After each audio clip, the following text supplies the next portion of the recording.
कबीर जी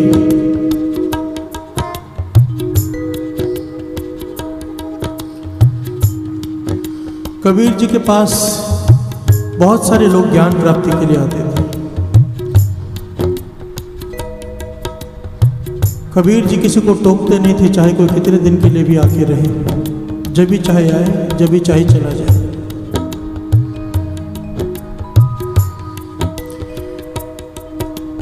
एक सेवादार तकरीबन 3 साल तक कबीर जी के साथ रहा,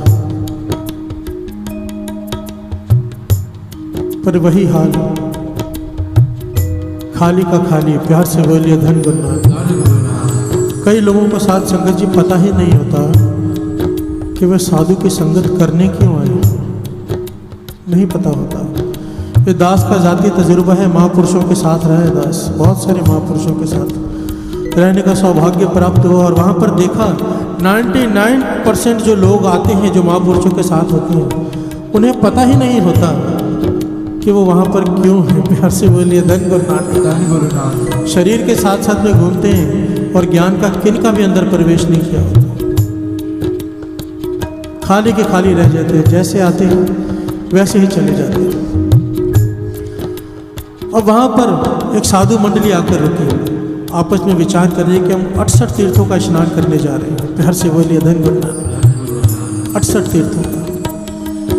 ये भी सेवादारी इनकी बातें सुन रहे, इसका भी मन किया कि मैं जाऊं, पर इसे पता है कबीर जी तीर्थों के स्नान के लिए मनाही करते हैं।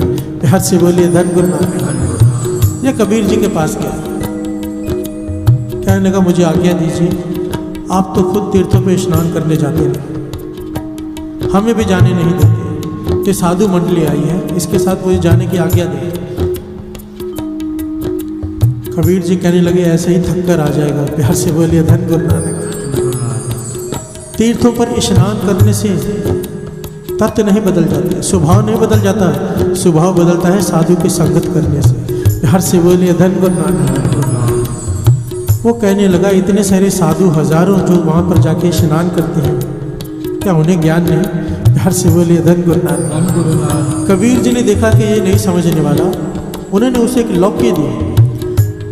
जब मैंने साखी पढ़ी लौकी, तो इसका मैंने इस शब्द का पता किया, इसका भाव क्या है। एक सब्जी है जो बहुत कड़वी है, छोटी सी पतली सी सब्जी है, ये अति की कड़वी होती है, इसके बारे में कहा है।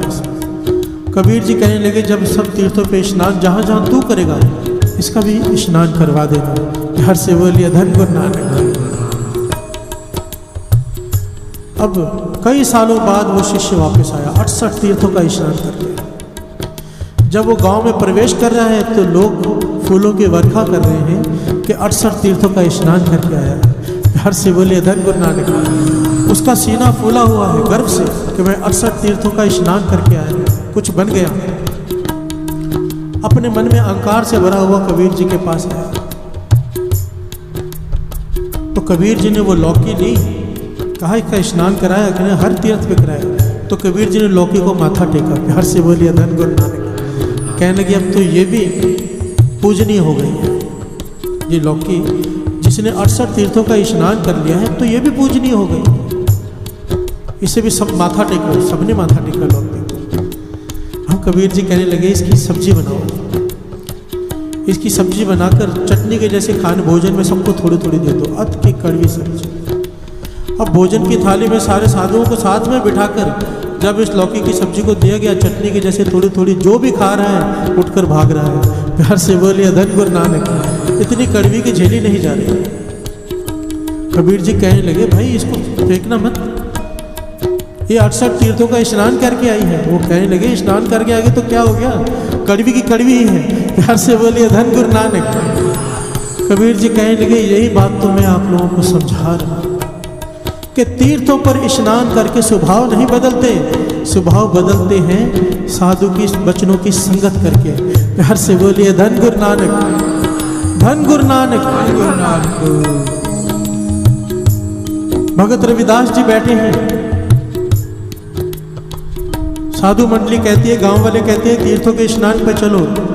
भगत रविदास जी ने भी बहुत समझाया, कोई सुने ना। आखिर में रविदास जी ने 2 कंगन दिए सोने के कि गंगा माता में जब स्नान करो तो नाम लेकर कहना कि रविदास ने ये 2 कंगन दिए हैं, अगर गंगा माता खुद आकर हाथ निकाल कर गंगा से ये कंगन ले तो देना, नहीं तो नहीं देना। हर से बोलिए धन गुरु नानक। सब चले गए स्नान करने, सबने स्नान कर लिया। फिर कंगन हाथ में लेकर कहा, हे गंगा माता, ये रविदास जी ने दिए हैं। गंगा में से हाथ निकला साथ संगत जी, वो दोनों कंगन लेकर हाथ अंदर चला गया। प्यार से बोलिए धन गुरु नानक। अब सब वापस आए। रविदास जी वहां पर जूते बनाने का काम करते थे, आपको पता होगा। रविदास जी जिस बर्तन में गंदा पानी होता है, जिससे औजार तेज किए जाते हैं पानी में भिगो भिगो कर, जब सब आकर रविदास जी के पास बैठे, रविदास जी ने उस गंदे पानी में से वही कंगन निकाल कर उनको दिखाए। प्यार से बोलिए धन गुरु नानक। वो हैरान हो गए कि ये दोनों कंगन तो हमने गंगा माता को दिए थे। तो रविदास जी ने समझाया, क्या? श्रवण कीजिए। गंगा जमुना गोदावरी सरस्वती ते करे उत्तम धूल साधु की ताई, किलिविक मैल परे परे हमरे बिच बिच, हमरी मैल साधु की तोड़ गवाई। ये बाणी की पंक्तियां हैं कि गंगा जमुना गोदावरी सरस्वती ये उत्तम करती हैं, कोशिश करती हैं कि किसी पूर्ण साधु की चरण धूल मिल जाए। प्यार से बोलिए धन गुरु नानक। क्यों? कहते हैं कि लोग अपने सारे पाप हम पर आकर धो जाते हैं, हम में आके, पर हम अपने सारे उनके इकट्ठे हुए पाप साधु के चरण धूड़ी में जाकर धो लेते हैं। प्यार से बोलिए धन गुरु नानक। ते उत्तम करे तूड़ साधु की ताई, किल्ब के मैल परे परे हमरे विच, हमरी मैल साधु की तूड़ गवाई। प्यार से बोलिए धन गुरु नानक। कि जिस गंगा में स्नान करने तुम गए, वो गंगा रोज यहाँ पर रात को आती है, इस गंदे पानी में स्नान करती है। प्यार से बोलिए धन गुरु नानक।